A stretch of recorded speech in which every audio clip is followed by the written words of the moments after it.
very soon in my childhood, I realized that being Roma or being perceived as Roma means something different.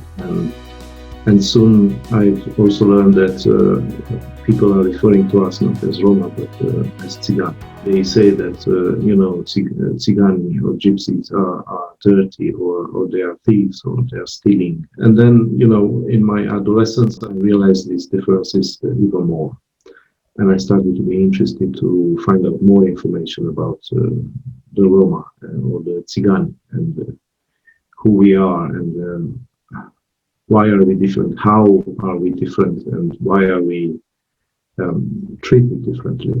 I've always been interested in race relations in general, but I first focused on gypsy travellers and Roma when just after I'd retired from the civil service, and I was asked to join the board of the Runnymede Trust, and I noticed that almost nobody spoke up for gypsies or travellers. It was a little bit before so many Roma people had come to the UK, so the focus, such as there was on gypsies and travellers, but they were as if airbrushed out of the picture, not in any official statistics, not commented on much, but still the subject of terrible prejudice and discrimination. So I found myself speaking up for them, focusing on them, and that has really never left me.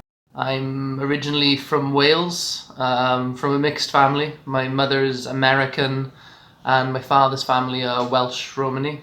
Since I was a little boy, I've always been writing stories and things. So, when I got a bit older and I started writing articles, I started writing about Romani and traveller issues, which at the time I'd never seen anything like that on that topic being published. I was working part-time with a Gypsy Traveller Liaison Service while I was at university. I used to help out with a local NHS trust, advising on mental health issues and the needs of gypsies and travellers. I think when I became more aware of some of the issues facing Roma on a European level was when I was at university. And it was shortly after that, actually, that I finished my Masters and I joined the ERC.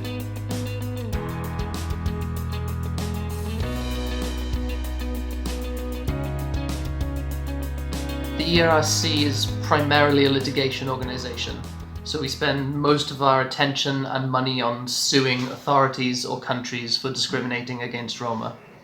We are the largest Roma rights organisation in Europe. We've got currently something like 150 active cases across something like 15 countries. At the same time, our position working across so many countries in Europe with a network of human rights monitors and lawyers means we can also engage in non-legal advocacy at a local, national and European level. So we provide expert opinions for news publishers, but we're also quite often a primary source of information on human rights issues in at least 11 countries. We spend quite a lot of energy, I think, providing accessible materials which expose violations against Roma and educate the public on issues which we face as a people across Europe. In the all-party group for gypsies, travellers and Roma, of which I have the honour to be co-chair, our job is to call the government to account and to inform parliamentarians in general of issues. And we have a large membership representing all the political parties, and what we do is we ask questions, we go to see ministers, we write to ministers, we occasionally hold debates, either in Parliament or among the parliamentary groups, so that parliamentarians and often other interested people can come. I certainly have noticed in the time that I've been involved in the APPG that ministers are more concerned, more compassionate. I think we have an impact. It's never as large as we would like it to be, because we need the support of the public. We need more people to speak out against discrimination? In the OSCE, when we speak about Roma and Sinti, we have a number of commitments. They are called commitments. And the first and the most important is the OSCE action plan on improving the situation of Roma and Sinti within the OSCE area. And that was adopted by participating states in 2003, so almost 18 years ago. It covers 10 chapters, but at its core, we speak of combating racism and discrimination. So all OSCE participating states have recognized that when we speak about Roma and Sinti, we speak of racism and discrimination.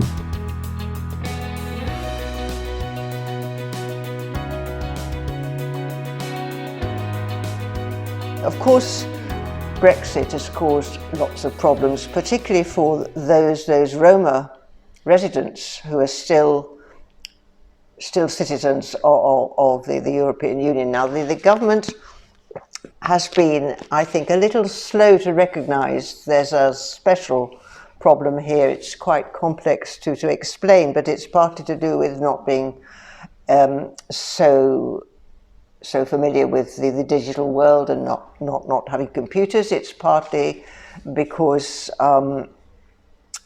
these people are often poor and they just don't have access to the kind of advice and services that it's needed. And frankly, it's also that the government's guidance on how to acquire naturalization or resident permission is not tailored to the people who most need it. It's not easy to follow. It's not specific enough. This settled status program is not entirely accessible for many Roma who have arrived in the UK and are unable to complete the process because of issues with language, literacy, digital native skills. Freedom of movement will suffer an impact because there will be some restrictions and limitations imposed. Things are not as they used to be before Brexit. I can, presume that Roma might be among such groups that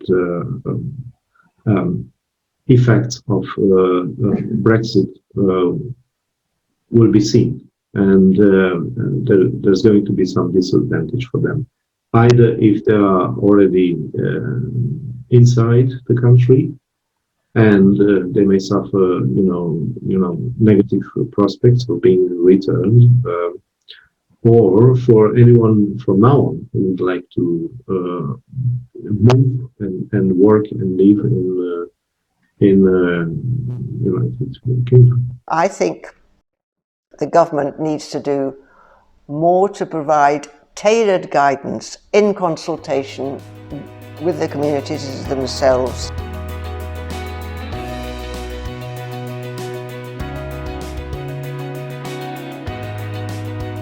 I transferred my studies to Babeș-Bolyai University, Cluj-Napoca, in my hometown. And then I've engaged there with my fellow colleagues, Roma students at the university. And slowly, almost 2 years after, we also established a Roma Students Association called Romano Suno. After that, I've moved to work in a foundation that was formed in Romania after the dissolving of the branches of the Open Society Foundation. And one of my programs was to establish a first Roma National Network. And after that, I moved again to OSCE. From 2004 to 2011, I was an officer in the OSCE ODIHR contact point for Roma and Sinti issues. Then I moved to Budapest for 6 years, where I was higher education program manager, basically the scholarship program for Roma students in tertiary education in 16 countries. So starting with 2018, I returned to OSCE as chief of the contact point for Roma and Sinti issues, where I'm continuing for the time being. It's important not to lose sight of where you come from. You should use the skills and the qualities which are afforded to you by your background to your advantage, and not see your ethnicity as something that's holding you back. I'll paraphrase an Irish traveller I know, Thomas McCarthy, who said when he was asked this question, "You come from wonderful people. You are descended from amazingly tough, resilient, caring and proud people with a rich heritage going back generations. You should be proud to be descended from people like that."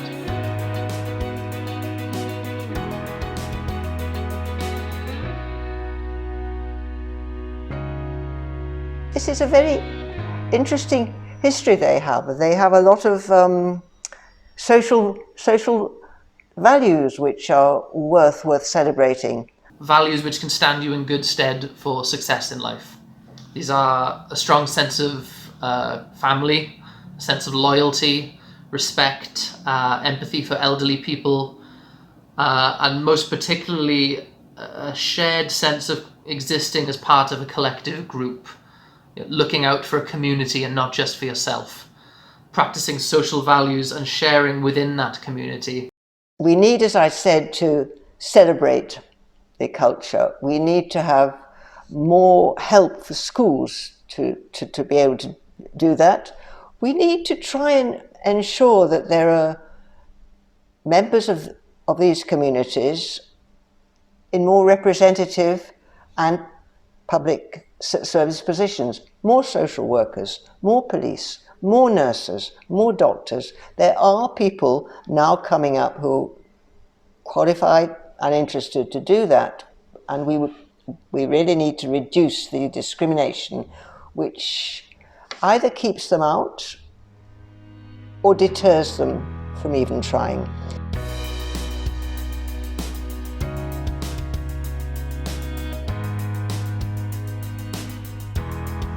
I met some homeless Roma people under one of the arches here, and I asked them if they had anywhere to sleep, and they said no. So I thought I'd better tell them where the nearest centre was, where they could get a shower, breakfast, and advice about somewhere to sleep. But then we hadn't much of a common language, a little bit of Italian. And so I thought I should show them the map of where to go. And then it occurred to me, it may be they didn't know how to read a map. So I thought the next day, oh, I better go down and take them there. But when I went there, they were gone. So I went to the centre and I said, did half a dozen young Roma men come? Oh yes, we gave them breakfast, we told them how to find somewhere to sleep. So they were more capable than I thought. Thank you very much for helping our people. It's much appreciated. Well, I think everybody should really.